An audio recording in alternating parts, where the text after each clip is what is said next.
Que le Seigneur bénisse. Ouais, c'est la première vidéo. Maman, que Dieu te bénisse. Amen. Après avoir fait le tour du monde dans 2023. Amen. Nous sommes très heureux et nous bénissons le Seigneur pour ces bénédictions. Amen.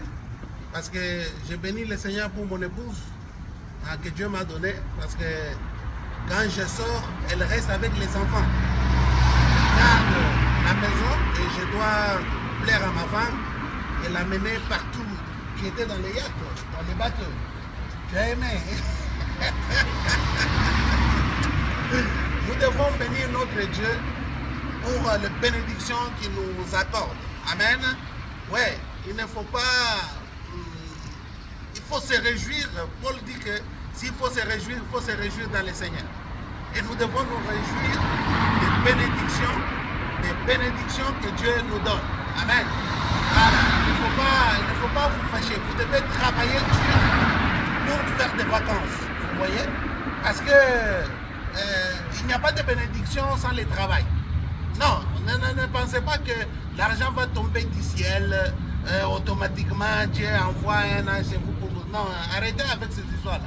Les Chinois qui ne sont pas des chrétiens, les Chinois qui sont des bouddhistes, qui ont un faux Dieu, et fabriquent beaucoup d'histoires fausses, tout ça, et les Africains sont habitués à aller acheter des fausses choses.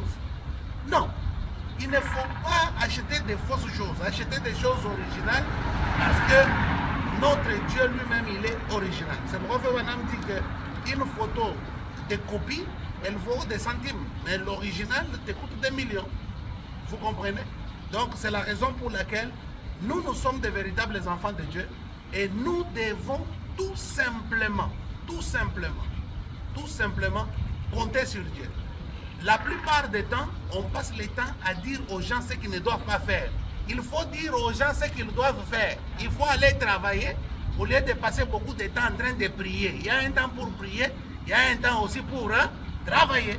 Ne pensez pas qu'en criant, en priant, en suppliant, en faisant ceci, Dieu va bénir. Non, ce n'est pas comme ça. Donc il y a un temps pour travailler, il y a un temps. Il faut respecter la loi. C'est pourquoi les Chinois ont compris cette loi-là. Et ils sont en avance par rapport aux gens qui disent qu'ils sont chrétiens et ils n'ont pas de bénédiction. Aujourd'hui, ils sont jaloux contre les gens qui sont bénis. Non, c'est à cause de travail. Vous travaillez, Dieu vous bénit dans ce que vous faites. Et qu'est-ce que vous faites aussi pour Dieu? Vous voyez? Donc, allez-y, que Dieu vous bénisse beaucoup. Nous sommes très heureux et nous bénissons le Seigneur pour chaque bénédiction que le Seigneur nous accorde. Dans chaque chose que nous sommes en train de faire, Dieu est en train de nous bénir. En tout cas, que Dieu soit loué pour chaque bénédiction. Amen, amen. Mais maintenant, j'aimerais vous montrer que beaucoup de gens parlent de la foi, ils parlent de la parole sans connaître ce que c'est la parole. Par exemple, quelqu'un va dire, Frère Branham, c'est un prophète de Dieu. Oui, c'est la parole, mais ça ne donne pas la vie. Frère Branham dit, prêchons le salut. Dire que Frère Branham, c'est un prophète, non, ce n'est pas ça qui donne la vie. Parce que Frère Branham, c'est ce qu'il est. Vous comprenez, Frère Branham est prophète.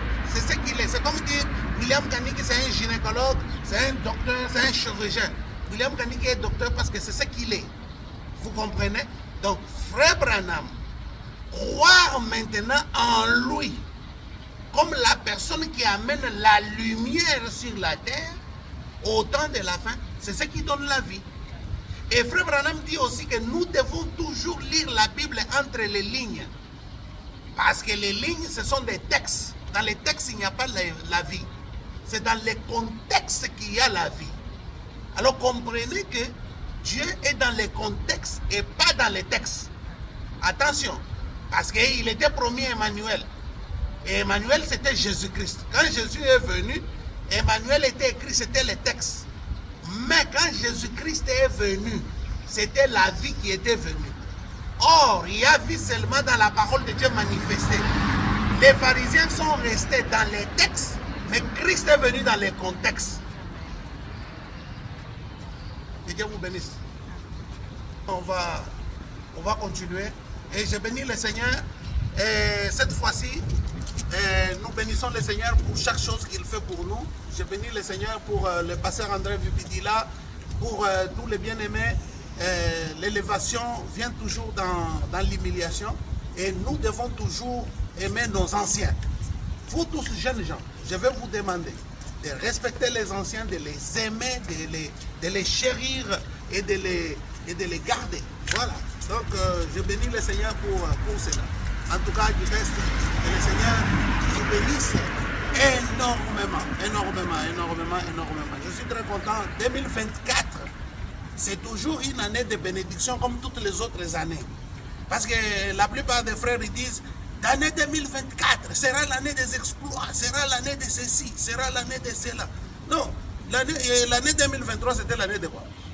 L'année 2018 c'était l'année de quoi? Mais pourquoi vous gardez les... Donc, quand Madame dit que cette année soit pour vous une année de bénédiction matérielle et économique, donc c'est chaque jour. Ayez la révélation et comprenez les choses de cette manière. Donc nous, en 2024, c'est la même chose comme en 2023, c'est comme en 2018, c'est comme parce que nous sommes bénis dans le Seigneur. Réjouissez-vous dans le Seigneur, bien-aimés, que Dieu vous bénisse. Ça, c'est le premier message de l'interplanétaire, l'astronaute qui a fait le tour du monde. Wamba ou Leja. Papa, on a marié les Japonais, on marie maintenant toutes les nations sur la terre. Gloire à Dieu. Et j'aimerais vous dire aussi que quand nous sommes des apôtres, parce que moi je suis un apôtre d'amour, quand on vous appelle quelque part pour aller aider une église, ne prenez pas cette église-là pour vous. Cherchez quelqu'un parmi les gens qui vous donnent l'église pour que l'église reste dans les mains d'autres personnes qui sont là. C'est pourquoi j'aime le pasteur André Vibidi là. Amen. Et moi, je copie cet exemple-là. Les églises, je ne prends pas les églises. Frère, il y a des églises qui payent beaucoup d'argent. Mais quand on m'a appelé, j'ai dit non, non, non, non, choisissez quelqu'un parmi vous. Et voilà, maintenant on est à 3 ans. Bientôt là, on met l'ordre de l'autre côté en Amérique et l'église va tomber dans les mains d'un jeune et je serai son évêque. Que Dieu vous bénisse. Coupez.